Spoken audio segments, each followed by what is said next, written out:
Bonjour Gilles Albo. Bonjour. Merci d'avoir accepté notre invitation ce matin. Merci à vous. Vous étiez sur le plateau la semaine dernière, on a parlé rentrée des classes, on a parlé salle de classe, on a parlé professeurs. Ce matin, on va se concentrer sur les projets que vous mettez en place au sein du rectorat, à la fois pour les élèves, mais aussi pour les enseignants et plus largement pour l'équipe du pédagogique et éducatif du rectorat. Commençons par les élèves, parce qu'ils sont plus nombreux. Qu'est-ce que vous mettez en œuvre cette année pour permettre à nos bons élèves, commençons par eux, d'exceller? Alors, vous le savez, la première chose, c'est de dire que, et je l'ai rappelé à la réunion de rentrée de nos personnels d'encadrement, à Mayotte, on doit s'occuper de tout le monde, de tous les élèves. Évidemment des élèves en difficulté, et aussi ne pas oublier, comme vous le disiez, alors les bons élèves, en précisant évidemment un peu les choses. Vous savez, on n'est plus dans un classement absolu, on fait la moyenne entre des disciplines qui n'ont rien à voir, on est plutôt, et c'est la logique d'ailleurs du nouveau bac, à rechercher des talents et rechercher aussi l'excellence dans certains domaines. Et donc aujourd'hui, notre philosophie, c'est de regarder parmi nos élèves quels sont ceux qui ont des talents particuliers dans les arts, dans les sciences, dans les langues, dans les activités sportives, et évidemment de leur offrir des classes talents, des parcours d'excellence dans ces différentes disciplines. Vous savez, on n'est plus dans l'ancien bac où on avait dénaturé d'ailleurs les filières, où la filière S était devenue une sorte de filière d'excellence. On avait juste oublié que c'était normalement une filière pour les élèves scientifiques. Le bac maintenant, c'est des enseignements de spécialité que les élèves choisissent en fonction de leurs compétences, de leur appétence, de leur envie, de leur projet d'orientation. Eh bien, il faut que cette démarche, évidemment, elle se retrouve en amont et dès le collège et même d'ailleurs dès l'école primaire, offrir des parcours à ces élèves. Alors du coup, qu'est-ce que vous mettez en œuvre pour y arriver ? Voilà, tout à fait. Alors parmi les parcours, on avait déjà, vous savez, énormément développé les sections sportives. Et c'est aussi, on va dire, une filière d'excellence.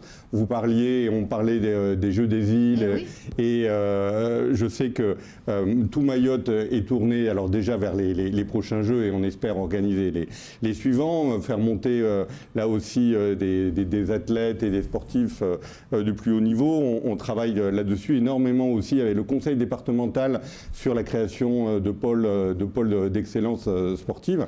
Donc ça, c'était la première marche. Cette année, à cette rentrée, on a voulu mettre l'accent sur les langues, l'apprentissage des langues, et notamment l'anglais, l'espagnol et l'arabe. Alors ce sera une spécificité à Mayotte puisque... Pourquoi l'arabe ? Alors pourquoi l'arabe ? Parce qu'on sait déjà que les jeunes, pour beaucoup, sont bercés dans cette langue, évidemment, dans l'éducation coranique qu'ils ont reçue. Mais ça, c'est une forme, évidemment, d'arabe. C'est pas forcément l'arabe littéraire, et c'est ça qu'ils vont apprendre. Et ils vont apprendre l'arabe pour aussi communiquer avec les pays, les habitants de ces pays qui parlent cette langue. Ces trois premières langues, évidemment, c'est un début, parce qu'on peut imaginer le portugais avec le Mozambique voisin, et le chinois. Pour l'instant, pourquoi on ne développe pas ces deux langues supplémentaires ? Vous le savez, on a un problème aussi de ressources et d'enseignants. Ce sont quand même des langues qui sont plutôt rares, donc il y a très peu d'enseignants habilités à justement enseigner ces langues. Et or, si on ouvre des sections internationales dans ces langues-là, il faut qu'il y ait un suivi, et ce serait dramatique pour les familles que leurs élèves, que leurs enfants commencent ces langues-là et qu'ils ne puissent pas les suivre. Et donc ces sections internationales, on va les ouvrir, on a déjà un projet de les ouvrir dans une bonne dizaine de collèges. Donc on a commencé, là j'ai l'exemple de Kungu comme collège qui dès cette année commence les sections internationales, et évidemment évidemment, ce sont des filières qui vont se continuer jusqu'en lycée avec des filières européennes. Et là, ça donne à nouveau des filières d'excellence pour ces jeunes-là. On a parlé aussi l'an dernier, excusez-moi, je donne un dernier exemple, des classes à horaires aménagés musique, parce que aussi on développe l'excellence artistique et notamment pour la musique. Alors la musique, parce qu'il y a beaucoup de goût pour la musique chez les jeunes ici. Et qu'on a un partenaire, parce qu'il nous faut aussi à chaque fois des partenaires. Pour les sections internationales, il faut qu'on travaille aussi à la possibilité pour ces jeunes d'avoir des enseignants dans l'anglais et la langue maternelle. Ça, c'est très important, d'avoir justement des tuteurs, de pouvoir aussi nouer des partenariats avec des pays et qu'il y ait des échanges. On y travaille actuellement avec des collègues, je pense notamment à Bandrélé, à Kahani, où vous voyez des établissements qui sont hors de la zone urbaine aussi, qui vont développer des beaux projets Erasmus avec des programmes d'échange. C'est important aussi pour nos jeunes, non seulement d'apprendre ces langues, mais aussi de pouvoir aller pratiquer cette langue et avoir des correspondants étrangers qui vont pouvoir accueillir et avec aussi des jeunes Maoris qui vont aller à l'extérieur. Donc ça veut dire que quand on suit une section internationale, ça veut dire qu'on a plus d'heures d'anglais, d'espagnol, d'arabe que ce qui est prévu au programme dans les langues vivantes 1, 2 et 3 en fait. C'est ça que ça veut dire. Alors bien sûr, c'est tout à fait ça. Alors c'est du coup une filière exigeante comme l'étaient les sections sportives, comme l'étaient les classes à horaires aménagés musique. On a aussi les classes lagon pour ceux qui ont envie de découvrir la nature et de renforcer leurs compétences sur les sciences de la vie, de la terre, l'écologie. Je sais qu'on a aussi des classes à archéologie, j'ai pu en rencontrer certaines. Et donc tous ces dispositifs qui permettent à des jeunes élèves de travailler un peu plus, de entre guillemets se spécialiser, s'investir, eh bien on les développera. On a aussi beaucoup, vous vous en souvenez, l'an dernier, dès le collège, parlé aussi de l'éducation aux médias. Oui. Et donc on a des jeunes élèves et des jeunes collégiens, des lycéens aussi qui se lancent dans ces classes-là pour alors les uns construire un journal, un hebdomadaire, pour d'autres aussi participer à l'aventure d'une web radio. Je ne sais pas si vous vous souvenez, on en avait parlé au lycée de Sararano qui va émettre régulièrement. Et donc tous ces dispositifs-là, évidemment, ça donne d'abord la possibilité à des élèves de développer des talents, et puis ça tire tout le monde vers le haut, parce que si on veut participer à ces activités, il faut évidemment à côté être au bon niveau dans les autres disciplines. Alors à côté de toutes ces actions qui permettent effectivement de davantage s'engager dans les études et de se passionner, puisque c'est quand on est passionné par ce qu'on fait, forcément on le fait mieux. Il y a aussi lire, écrire, parler, c'est ça? Alors, dire, lire, écrire. Voilà. Alors, j'insiste sur cet ordre. Ça, c'est pour les moins bons élèves. Alors, pas que.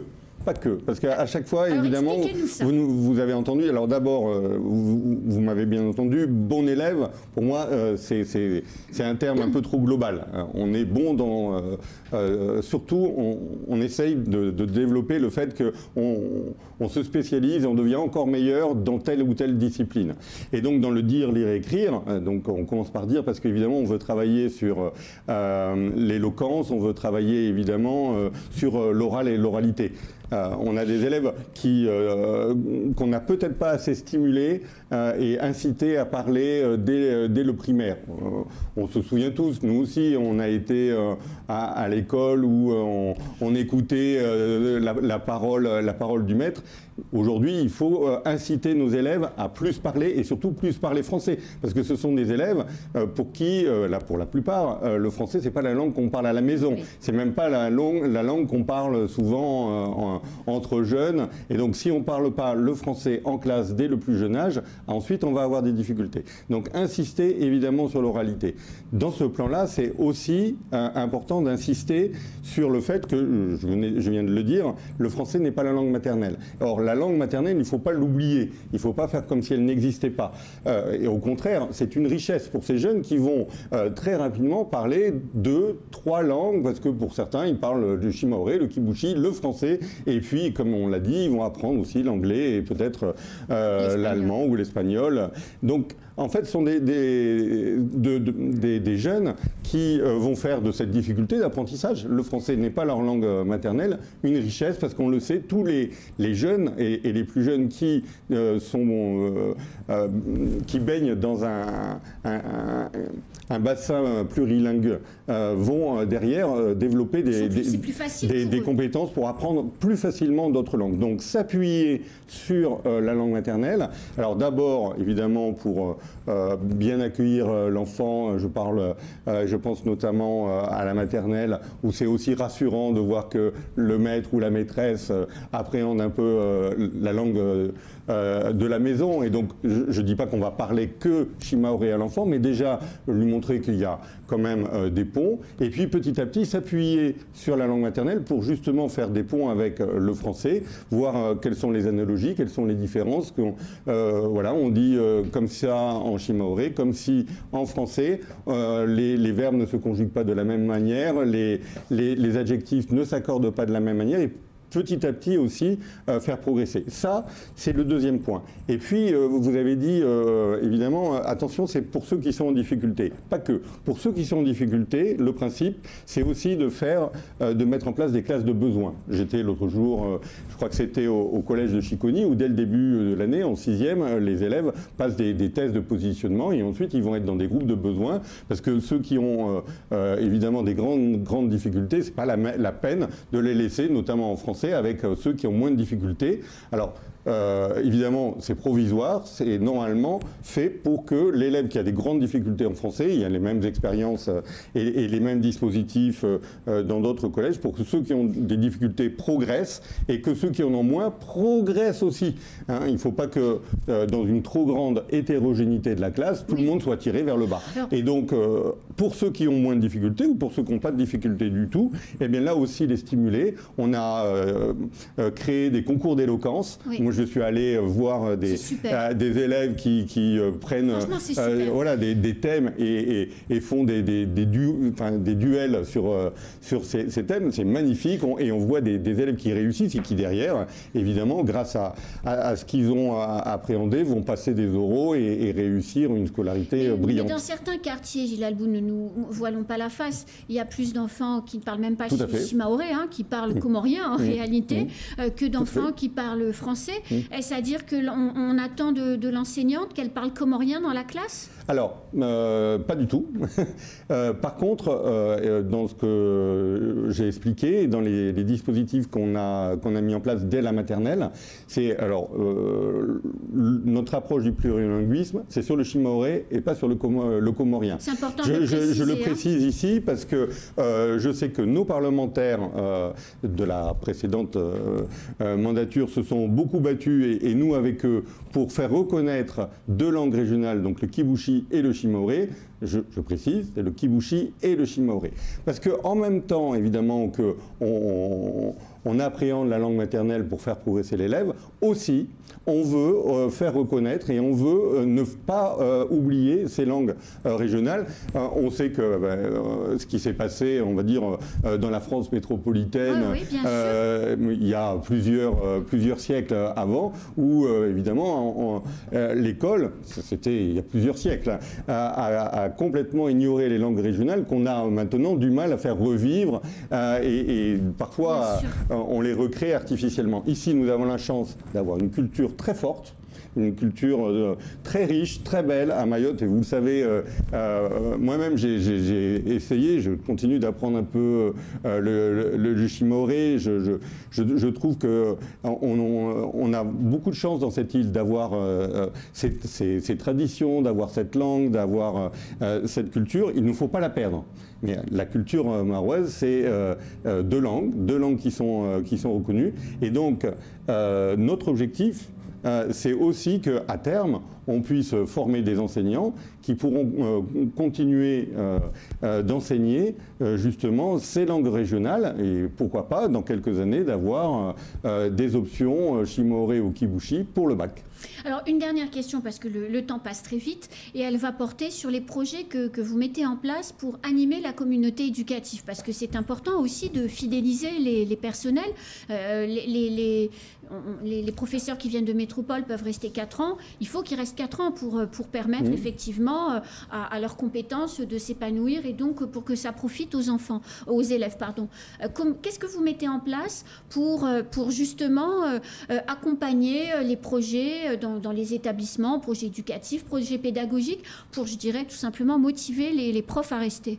Alors, on ne va pas ici, je pense qu'on n'aura pas le temps de faire le tableau de notre feuille de route RH dont on a beaucoup parlé et sur laquelle on avait aussi beaucoup travaillé et qui a fait consensus d'ailleurs avec les organisations syndicales. Organisations syndicales qui parfois nous rappellent qu'il faut aller plus vite. Et qui là sont très calmes. Et qui nous rappellent, je les comprends, que certes il y a des avancées, mais qu'il reste encore des choses à faire. Et je le rappelle, je pense notamment à l'IRCANTEC, on a des parlementaires qui vont voir le président de la République ce soir. Eh bien, c'est pour moi le sujet en haut de la pile. Il y a aussi d'autres mesures d'attractivité à porter et on continue à les porter. Ça, c'est évidemment notre feuille de route RH. Et il y a aussi tout l'environnement. Et l'environnement, pour nous, c'est très important. C'est-à-dire qu'un enseignant à Mayotte, il doit aussi se sentir bien sur l'île. Je disais que c'était important. C'est une île riche, avec une belle culture, des belles traditions. C'est ce que nous avons rappelé au séminaire de rentrée. Et puis derrière, c'est peut-être aussi à nous d'organiser cette vie socio-culturelle, notamment en développant toutes les activités périscolaires. Parce que si on développe des activités périscolaires, eh bien, c'est bon pour nos jeunes. Ça permet aussi derrière de développer des activités culturelles, des activités sportives qui profiteront à tout le monde, aux petits, mais aussi aux grands. On le sait, nos enseignants, mais comme tout le monde, se plaignent du fait qu'on a peu de lieux pour sortir, peu d'activités à faire sur l'île en dehors de celles sur le lagon. Donc ça, c'est très important et je crois beaucoup cette année, vous savez qu'on en a fait une priorité au développement de ces activités périscolaires. Je viens de signer 16 PEDT. Alors, je sais alors des projets éducatifs territoriaux. Donc, c'est signé avec les communes. C'est quand même 60 millions d'euros que nous avons injectés ces dernières années dans les communes. Nous allons continuer à le faire. Le conseil départemental. Juste pour l'éducatif. Alors, juste pour le périscolaire. Et alors, ce n'est pas suffisant. Donc, on a d'autres financeurs, notamment la Caisse de sécurité sociale de Mayotte, la CSSM, qui permet là aussi de financer un certain nombre de projets. Et donc, les communes, je pense, vont franchir une marche supplémentaire. Et on l'a vu déjà avec des très très beaux projets qui se développent. Et puis, vous le disiez, pour aussi stabiliser et fidéliser les équipes éducatives, c'est d'être à l'écoute de leurs projets, d'être à l'écoute des projets du terrain. Et ça, si vous avez entendu les discours récents et du président de la République et de notre ministre de l'Éducation nationale, ça va être notre feuille de route cette année, d'aller encore plus à l'écoute des équipes pédagogiques sur le terrain. 500 millions d'euros ont été mis sur la table sur l'ensemble des projets de terrain, donc côté éducation nationale. On peut imaginer qu'à Mayotte, où on va avoir de beaux projets, où on est 100% en éducation prioritaire, eh bien, le message que j'ai fait passer aux équipes, c'est qu'a priori, tous les projets qui vont remonter seront financés. Donc on va pouvoir, entre guillemets, se faire plaisir, avec évidemment un frein possible, c'est que nos enseignants aujourd'hui, ils font déjà beaucoup, ils font déjà leurs heures, ils font plus que leurs heures parce que souvent ils font beaucoup d'heures complémentaires, ils font aussi les devoirs faits, ils sont investis sur les vacances apprenantes, sur les écoles ouvertes, sur les stages de réussite. Là, on va leur dire, eh bien, écoutez, si vous avez encore d'autres projets, eh bien, banco, on y va et on les financera. Merci beaucoup Gilles Albou. Merci à vous. À bientôt. Merci. C'est la fin de ce temps de parole. Tout de suite à la suite de nos programmes.